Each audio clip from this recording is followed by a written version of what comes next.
के एउटा 20 वर्षको ठिटोले पुरै देशको नक्सा बदल्न सक्छ? आज हामी यस्तो एउटा राजाको कुरा गर्दैछौँ जसले साना साना टुक्रामा बाँडिएको नेपाललाई एउटै मालामा उनेका थिए। तर यो यात्रा त्यति सजिलो थिएन। रणनीति, रगत, धोका र एउटा अटुट सपना। त्यो कथा हो पृथ्वीनारायण शाहको। भिडियो अन्त्यसम्म हेरिदिनुहोला, किनकि कीर्तिपुरको त्यो चर्चित र विवादित घटनाको असली कथा आज म तपाईलाई सुनाउँछु। च्यानलमा नयाँ हुनुहुन्छ भने सब्स्क्राइब गर्न नभुल्नुहोला। पृथ्वीनारायण शाह।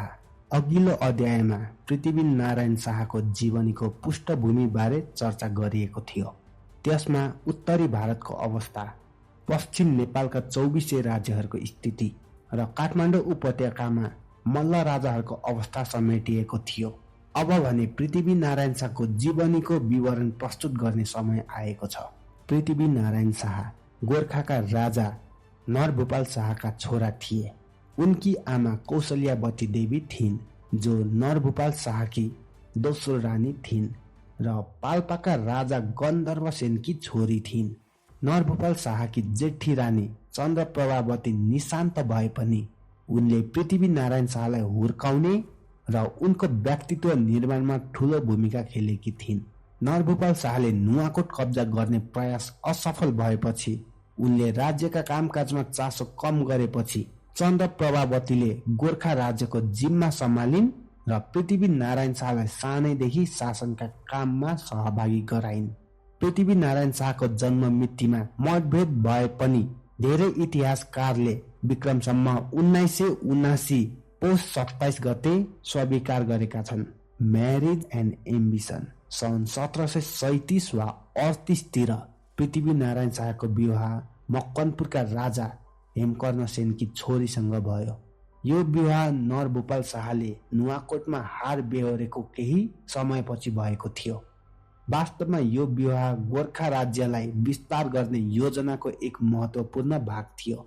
नरभूपाल शाह र उनका सल्लाहकारहरूले काठमाडौँ उपत्यका राजाहरूको खर्चमा गोर्खाको शक्ति बढाउने योजना बनाएका थिए र यो विवाह त्यसै योजनासँग जोडिएको थियो। त्यस समयका प्रमुख इतिहासहरूले उल्लेख गरे अनुसार विवाहको अवसरमा गोर्खाली पक्ष र मकवानपुर दरबार बीच ठूलो विवाद उत्पन्न भयो। गोर्खालीहरूको चलन अनुसार विवाहपछि बेहुलीलाई तुरुन्तै गोर्खा लैजाने योजना थियो, तर मकवानपुर पक्षले आफ्नै परम्परा अनुसार केही समय बेहुलीलाई आफ्नै दरबारमा राख्ने निर्णय गरेका थिए। यस कारणले गर्दा विवाहको खुसीको माहौल तर्क वितर्क र विवादमा बदलियो। अन्त पृथ्वीनारायण शाह दुल्ही नलिएरै गोर्खा फर्कन बाध्य भए। पृथ्वीनारायण शाह र उनका साथीहरू काठमाडौँ हुँदै गोर्खा फर्किएका थिए। इतिहासकारहरूका अनुसार कुनै समय पृथ्वीनारायण शाह भक्तपुर अर्थात् भातगाउँका राजा रञ्जित मल्लका पाहुना बनेका थिए। धेरै इतिहासकारहरूले यो घटना उनको विवाहभन्दा अगाडि भएको मान्छन्। रेग्मीले त यसलाई सन् 1736 तिर भएको पनि बताएका छन्। पृथ्वीनारायण शाहले मकवानपुरबाट फर्किने क्रममा पहिलो पटक काठमाडौँ उपत्यका राज्यहरू देखेको संकेत गरेका छन्। यसलाई बुझाउने एउटा प्रसिद्ध वाक्य छ। चन्द्रगिरी डाँडाबाट मैले सोधे नेपाल कुन हो? उनीहरूले देखाउँदै भने त्यो भातगाउँ हो, त्यो पाटन हो र यहाँ काठमाडौँ छ। यो भ्रमणले पृथ्वीनारायण शाहलाई काठमाडौँ उपत्यकाको वास्तविक अवस्था नजिकबाट बुझ्ने अवसर दियो। अघिल्लो अध्यायमा वर्णन गरेको जस्तै उपत्यका राज्यहरू धनी र सम्पन्न थिए। पृथ्वीनारायण शाहको स्वभाव अनुसार यस्तो अवस्था देखेपछि उपत्यका राज्यहरूलाई जित्ने योजना बनाउनु स्वाभाविक थियो। अझ उनका बुबा नरभूपाल शाहले पनि यस अघि नै यस्तो योजना बनाएका थिए। त्यसैले पृथ्वीनारायण शाहले पनि त्यस दिशामा ठोस कदम चाल्ने प्रेरणा पाए। पृथ्वीनारायण शाहले शासन सम्हाल्नु। सन् 1739 मा पृथ्वीनारायण शाहलाई चन्द्रप्रभावतीसँगै सह राजप्रतिनिधि बनाइयो। त्यसपछि उनले राज्य सञ्चालनका कामहरूमा प्रत्यक्ष रूपमा सहभागी भएर शासन चलाउने व्यावहारिक अनुभव लिन थाले। त्यसको 3 वर्षपछि सन् 1742 पृथ्वीनारायण शाह गोर्खाको सिंहासनमा बसे। राजा बनेपछि उनले सबैभन्दा पहिलो काठमाडौँ उपत्यका विजय गर्ने आफ्नो पुरानो योजना कार्यान्वयन गर्न थाले। यो योजनाको पहिलो कदम नुवाकोटमाथि आक्रमण गर्नु थियो, तर यो आक्रमण राम्ररी योजना बनाएको थिएन र तयार पनि पर्याप्त थिएन। त्यसैले जयप्रकाश मल्लले पठाएका सैनिकहरूले गोर्खाली सेनालाई पराजित गरे। यो हार युवा गोर्खा राजाका लागि निकै पीडादायी थियो। उनको मुख्य लक्ष्य भने उही रह्यो, काठमाडौँ उपत्यका विजय गर्नु। त्यही समयतिर पृथ्वीनारायण शाह बनारस तीर्थयात्रामा गए। त्यो यात्रा निकै महत्त्वपूर्ण साबित भयो, जसले उनको सोचमा दीर्घकालीन प्रभाव पारे। यो तीर्थयात्रा केवल धार्मिक उद्देश्यका लागि मात्र थिएन। बनारसमा उनले अभिमान सिंहकी छोरीसँग विवाह पनि गरे।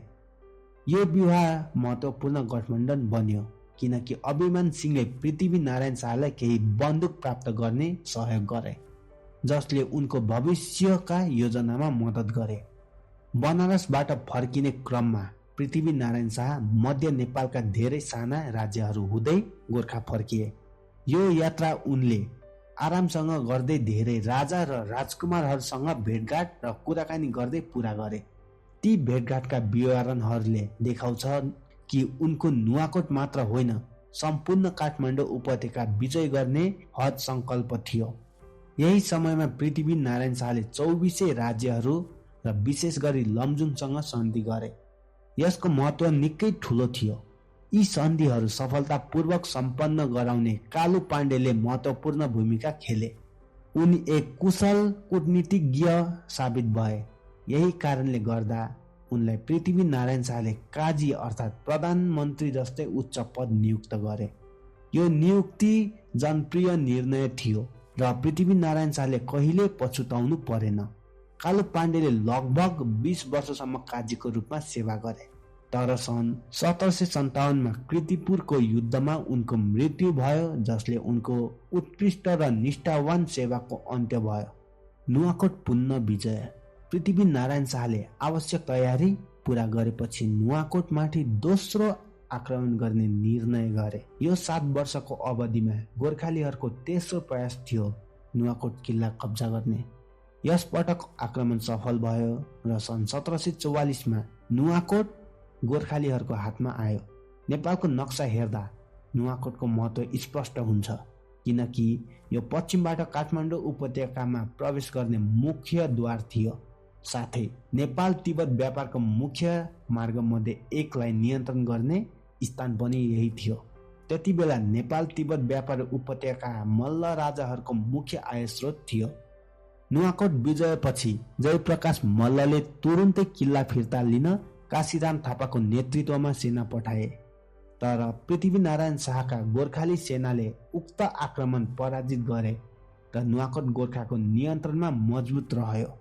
यसपछि पहिलो महत्त्वपूर्ण घटना जयन्त राणाको हत्या भयो।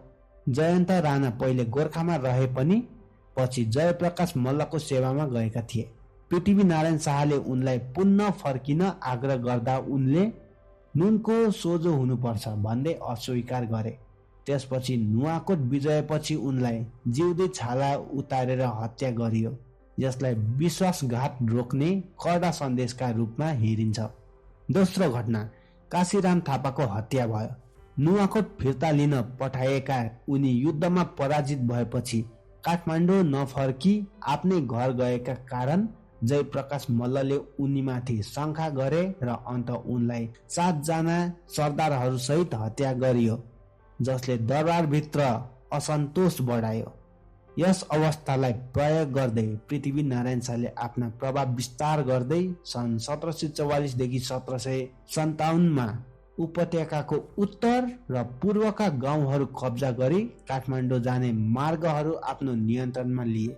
यसैबीच उनले रञ्जित मल्ललाई आफ्नो वास्तविक योजना नबताई गोर्खा र भक्तपुर एउटै उद्देश्यका लागि लडिरहेका छन् भन्ने भ्रम सिर्जना गरे, तर पछि रञ्जित मल्लले आफू धोका पाएको थाहा पाए। कीर्तिपुर सङ्घर्ष र विवाद सन् 1757 पृथ्वी नारायण शाहले पहिलो पटक कीर्तिपुरमाथि आक्रमण गरे। कीर्तिपुर काठमाडौँ उपत्यका भित्रको महत्त्वपूर्ण पहाडी स्थान थियो जसले पश्चिमबाट उपत्यकामा प्रवेश गर्ने मार्ग नियन्त्रण गर्थ्यो। विशेष गरी कालु पाण्डे यस आक्रमणको विपक्षमा थिए, तर पृथ्वी नारायण शाहले उनलाई युद्धमा सहभागी हुन दबाब दिए। यो निर्णय गोर्खाका लागि ठूलो गल्ती साबित भयो। कीर्तिपुरको युद्ध अत्यन्त भीषण भयो र दुवै पक्षमा ठूलो क्षति भयो। सबैभन्दा ठूलो क्षति भनेको गोर्खाका काजी कालु पाण्डेको मृत्यु भयो, जबकि पृथ्वी नारायण शाह स्वयं पनि मुस्किलले ज्यान बचाएर युद्ध स्थलबाट भाग्न सफल भए। पहिलो आक्रमण असफल भएपछि पृथ्वी नारायण शाहले उपत्यकालाई चारैतिरबाट अलग गर्ने रणनीति अपनाए। यसको महत्त्वपूर्ण कदम मकवानपुर विजय थियो। मकवानपुर काठमाडौँ उपत्यकाको दक्षिण पश्चिममा रहेको राज्य थियो। सन् 1762 गोर्खालीहरूले मकवानपुर सजिलै कब्जा गरे। त्यस समयमा बङ्गालका नवाब मीर कासिमसँग मकवानपुरको राम्रो सम्बन्ध थियो, त्यसैले उनले गुर्जिन खानको नेतृत्वमा सेना पठाए मकवानपुरलाई सहयोग गर्ने प्रयास गरे। तर गोर्खाली सेनाले मीर कासिमको सेनालाई पराजित गर्यो र धेरै बन्दुक तथा गोला बारुद गोर्खालीहरूको हात लाग्यो। यस पराजयपछि अन्य भारतीय राज्यहरूले गोर्खाको मामिलामा हस्तक्षेप गर्न हिचकिचाउन थाले। त्यसैबीच गोर्खाली सेनाले उपत्यकाको वरिपरि केही महत्त्वपूर्ण स्थानहरू फर्पिङ, चोभार र बिसङ्कु पनि कब्जा गरे। त्यसपछि सन् 1764 तिर कीर्तिपुरमाथि दोस्रो आक्रमण गरियो। यस आक्रमणको नेतृत्व पृथ्वी नारायण शाहका भाइहरू सुरप्रताप शाह र कीर्ति महोदम शाहले गरेका थिए। योजना अनुसार भर्याङ प्रयोग गरेर किल्लाको पर्खाल चढ्ने र सहरभित्र हाताहाती युद्ध गर्ने तयारी गरिएको थियो। तर युद्धका क्रममा सुरप्रताप शाहको आँखामा तीर लाग्यो। यसले गोर्खाली सेनामा ठूलो अव्यवस्था ल्यायो र अन्त सेना पछि हट्न बाध्य भयो। यस समयमा पाटनका प्रधानहरूले पृथ्वी नारायण शाहलाई पाटनको राजा बन्न निमन्त्रणा दिएका थिए, तर उनले स्वयं राजा बन्न अस्वीकार गरे र आफ्ना भाइ दण्डवन्त शाहलाई पाटनको राजा बनाए। अन्त सन् 1766-67 को बीचमा कीर्तिपुर गोर्खालीहरूको नियन्त्रणमा आयो। इतिहासकारहरू बीच यस विजय कसरी भयो भन्ने विषयमा मतभेद छ, तर धेरैको मत अनुसार कीर्तिपुर प्रत्यक्ष युद्धबाट होइन, वार्तापछि धोका खोलेर गोर्खालीहरूलाई प्रवेश दिएको थियो। यसपछि सन् 1767 जयप्रकाश मल्लले इस्ट इन्डिया कम्पनीसँग सहयोग मागे र कम्पनी क्याप्टेन किनलोचको नेतृत्वमा सेना पठाइयो। तर पहाडी भूगोलको ज्ञान नभएको, पर्याप्त तयारी नभएको र गोर्खालीहरूको अनौठो युद्ध रणनीतिका कारण कम्पनीको सेना पराजित भयो। यस युद्धमा कम्पनीका करिब 1000 सैनिक मारियो भने गोर्खालीका करिब 300 सैनिक मारिए। यस विजयले गोर्खाली सेनाको मनोबल अत्यन्तै बढ्यो।